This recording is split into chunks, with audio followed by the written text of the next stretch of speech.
Ice cream parlour मस्जिद करीम खातून Kurnool road Jadcherla पर शानदार इफ्तिताह अमल में आ चुका है। मालिक पार्लर ने अवाम से इस्तेफादा हासिल करने की अपील की है। अस्सलाम वालेकुम नाज़रीन, NH टीवी में आप सभी का इस्तकबाल है।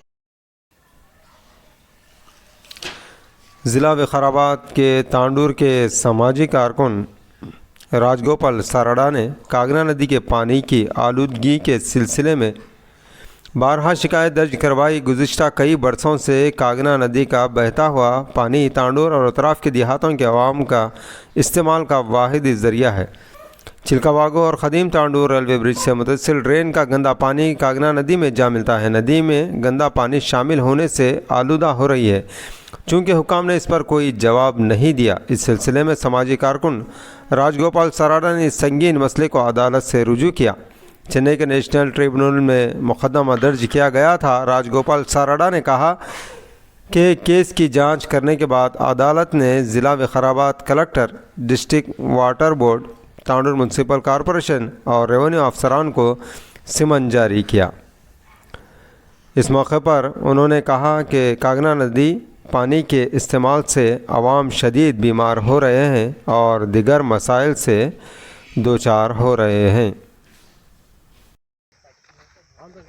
पानी वहाँ पर मिलता, वो नदी पानी है, पानी दो मिलता देखो।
నేను రాజగోపాల్ సాడా తాండూరు వాస్తవ్యుని, ఒక సామాజిక కార్యకర్తగా మరి గత కొన్ని సంవత్సరాల్లో ఈ తాండూరులో ప్రవహించే మురుగునీరు కాగనా నదిలో ఇటు చిలుకవాగులో కలుస్తున్నది కాబట్టి దాన్ని ఒక ఉద్యమంగా తీసుకొని అలా నీరు వదలకూడదు కాగనా నదిలో, మరి చిలుకవాగులో మరీ కలపకూడదు కాబట్టి ప్రభుత్వ అధికారులు దానిపై ఎలాంటి స్పందన వారిది లేదు కాబట్టి దీన్ని దృష్టిలో పెట్టుకొని నేను జాతీయ హరిత ట్రిబ్యునల్ చెన్నైలో ఈరోజు ఒక కేసు వేయడం జరిగింది.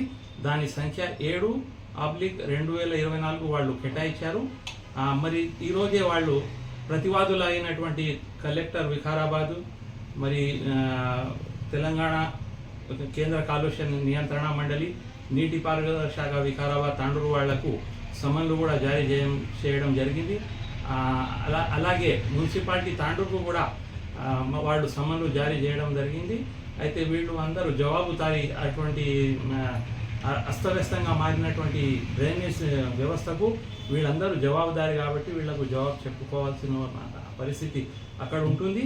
మరి వచ్చే 2 సంవత్సరాల్లో తాండూరులో తప్పకుండా ఈ మొత్తం మురుగునీటి వ్యవస్థ వ్యवस्थीकृతం అవుతుందని నేను ఆశిస్తున్నాను.